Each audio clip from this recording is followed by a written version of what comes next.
ఈ రోజైతే ఇశ్రాయేలీలు ఐగుప్తులో నుండి దేవుని వైపు అనగా ఇశ్రాయేలు వైపు, దేవుని నివాస స్థలం వైపు, ఆత్మీయత వైపు, దేవుని సన్నిధి వైపు, ఆరాధన వైపు వారు అడుగులు వేస్తారు.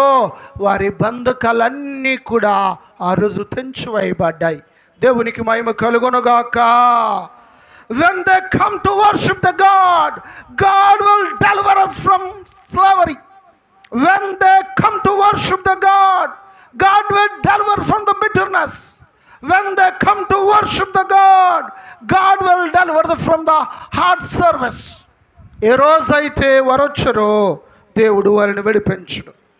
परमेश्वर ने गुलामी से मुक्ति दिया है, परमेश्वर ने खड़ावट से मुक्ति दिया है, परमेश्वर ने कठिन सेवा से मुक्ति दिया है. నా ప్రియ దేవుని బిడ్డలారా, బంధకములన్నీ ఎప్పుడు తెంచివేయబడ్డాయి అంటే 400 సంవత్సరాల కఠిన బానిసత్వము నుండి వారు దేవుని వైపు మొదటి అడుగు వేసినప్పుడు మాత్రమే. దేవునికి మహిమ కలుగునుగాక. They started the first step in their life to spirituality. They get more blessings. దేవునికి మహిమ కలుగునుగాక. అంత మాత్రమే కాదు, కానీ దేవుడు వారిని ఎలాగో నడిపించడు మనం చూస్తున్నాం. పగలు మేఘ స్తంభమై, రాత్రి అగ్ని స్తంభమై దేవుడు నడిపించడు. God led them cloud by day and pillar of fire at night. దేవుడు అగ్ని స్తంభమై వారిని నడిపించడని మనం చూసాం. परमेश्वर उन्हें दिन में बादल की खंभ में और रात में आग की खंभ में उनका मार्गदर्शन करते थे. దేవుడు నిత్యము ఉదయకాలమున రాత్రి సమయమందు దేవుడు వారికి మార్గ నిర్దోపదేశము చేసి వారిని నడిపించాడు. God will guide them.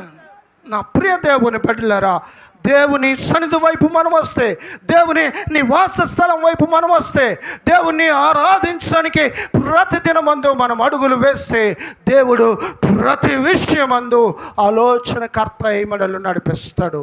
దేవునికి మహిమ కలుగునుగాక. అబ్రహాము జీవితంలో ఆశీర్వాదములు లేవు. అబ్రహాము దేవుని ఆరాధించడానికి ఈ రాక్ దేశములోని ఊరు అన్న పట్టణము నుండి దేవుని ఆరాధించడానికి ఇతను అడుగులు వేశాడు.